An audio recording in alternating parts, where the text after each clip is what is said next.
let's talk about some of the most underrated tips you can start using in ranked play today to win more games. No need for an intro, let's go ahead and put the pedal to the metal right away. First things first, you're gonna wanna try angle isolation. Try your best not to expose yourself to multiple sightlines at one time. Try to take fights one angle at a time to avoid getting overwhelmed. This is all about keeping things manageable during gunfights. Imagine you're walking into a room full of enemies. We've all done it before, and we end up like one of these individuals right here. If you're exposed to multiple angles at once, you're basically asking to get smoked. You can't fight everyone at the same time, right? Doing your best to isolate angles, you're controlling the situation to the best of your abilities. Obviously, things are case by case, and if you're playing against some good players, you're probably not going to win a 1v3 or a 1v4. But again, this is about doing your best. You peek one corner at a time, making sure you're only visible to one enemy at a time if possible. There will be times where they may be holding hands, but that way you can focus all your attention and aim at one single enemy, increasing your chances of winning the fight. It's like turning a 1v3 into 3 separate 1v1s. Way more doable. Plus, it's not just about survival, it's about strategy. When you isolate angles, you're also forcing your opponents to play on your terms. They'll have a much harder time ganging upon you if you're smart about how you position yourself and peek. So in ranked play where every decision counts, mastering angle isolation can be the difference between clutching around or getting sent back to the respawn screen. Next, this is one of my personal favorites. Plant later and search and destroy. Planting the bomb later on in the round and search and destroy can be a pretty smart move. And I mean way later. Almost until the round is over. When you wait to plant, you're buying time to gather intel on enemy positions. Early on in the round, opponents might still be spread out, holding angles or rotating. Unless you're playing on Vault. We all know how that goes. But Vault is actually one of these maps where I really like to plant later and at the B-bomb site instead of just rush planting the A-bomb site like what y'all kind of expect everyone to do. By delaying the plant, you can force them to reveal themselves as they try to figure out your team's strategy. In a lot of cases, I want to say in most cases, your opponents will get thirsty, and if you're holding an iron, you will probably get a pick or two. It can also give your team more control if you've taken out a few enemies on the map in secured areas. And this right here is common knowledge, but the more firepower you have versus the enemy team is crucial in search and destroy. Plus, it puts more pressure on the remaining enemies. The enemies will now have to play your game, which leaves more room for them to make mistakes. And let's not forget about the psychological edge. Again, they're gonna be sitting there waiting for a plant to go off. And let's keep it a stack.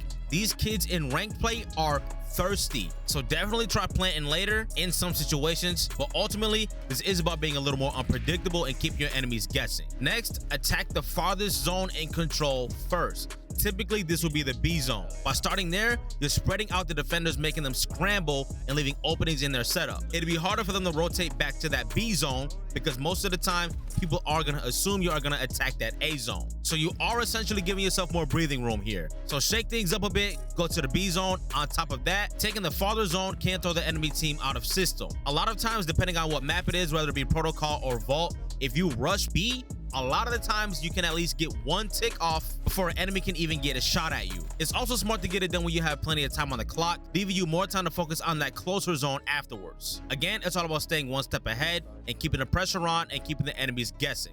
This has definitely worked for me in the squad more than it has not worked, so give it a go. Next, we have off-timing pushes. Don't always engage enemies at obvious times. Delayed or off-timing pushes can catch opponents rotating or assuming the area is clear. Again, all about catching your enemies off guard. Most players are trained to expect pushes at certain moments. You might start seeing stuns being thrown, frag grenades being thrown, and even if you are pushing up just a little bit, if you see a nade or a stun coming, try to get out of the way so they don't get the indicator that they hit you with their stun or nade, and then they'll be second guessing where you are. And messing with the timing, they may be mid reload, checking another angle, or just not mentally prepared for the fight. It creates a moment of bedlam where you're in control and they're scrambling because they weren't quite able to predict what you were going to do in the near future. This also really messes with the enemy team's communication system. If one opponent spots you pushing at a weird time, it might take them longer to relay that information to their teammates, giving you a window to capitalize on their confusion. All of this making you unpredictable and keeping the enemies guessing. Now next,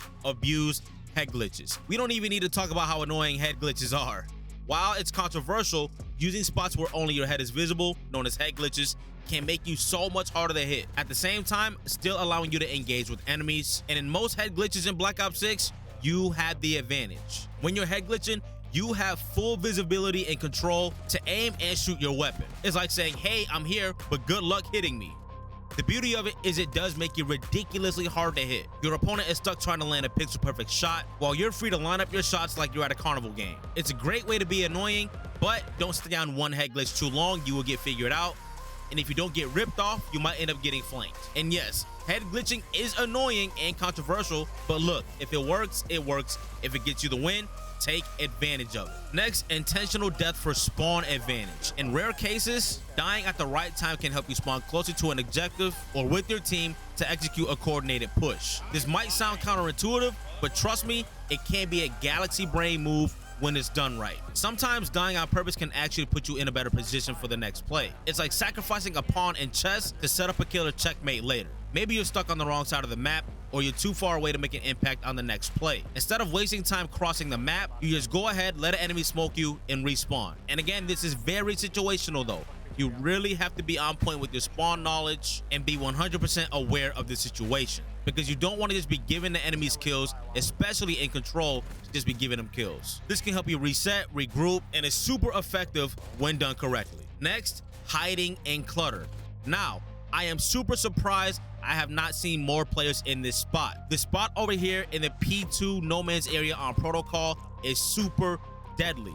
You have sight lines on top zip, you have sight lines on top mid gun, and you can even turn around and get some sights on that back left lighthouse area. And even P4, with how long rank play has been live, I am super surprised I have not seen a lot of players take advantage of this spot. Now, if I bump into you in a lobby and I see you in that spot, I guess just tell me thank you in text chat or game chat, whatever. Now, many maps have small environmental details like piles of debris, bushes, or shadowy corners that can provide temporary cover for a sneaky play, and not necessarily physical cover, maybe more so visual cover in a lot of cases. It's all about using the environment to your advantage. When you're tucked away in clutter, you are significantly harder to spot, which can give you the upper hand. And just like head glitching, this point goes hand in hand with head glitching, just being straight up annoying. You can literally take peeks, get intel. You can do a lot like this by not exposing yourself too much. That being said, this is not a one-size-fits-all tactic. You've got to read the situation. Sometimes staying mobile is the better play, but when the moment is right,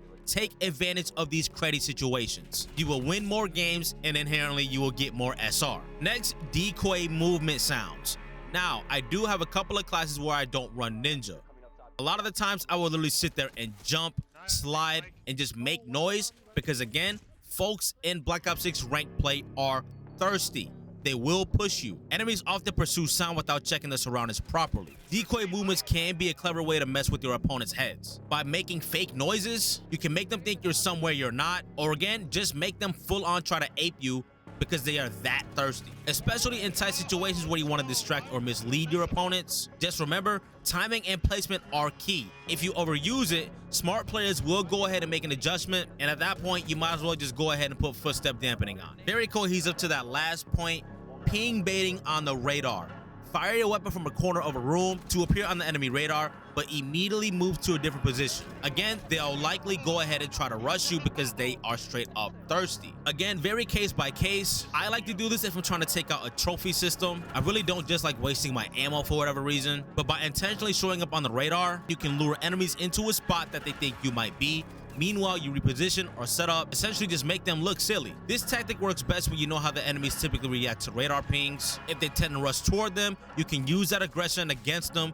Just be careful not to overdo it. Again, smart players will catch on if you are too obvious. Next, play unpopular zones. There are certain areas on the map that players heavily focus on. Inherently means they overlook other portions of the map. This can pay off big time. Avoiding high traffic areas here and there can definitely throw the enemy team out of system. Let's say, for example, on protocol, everybody is literally watching that P1 top mid gun area almost all the time.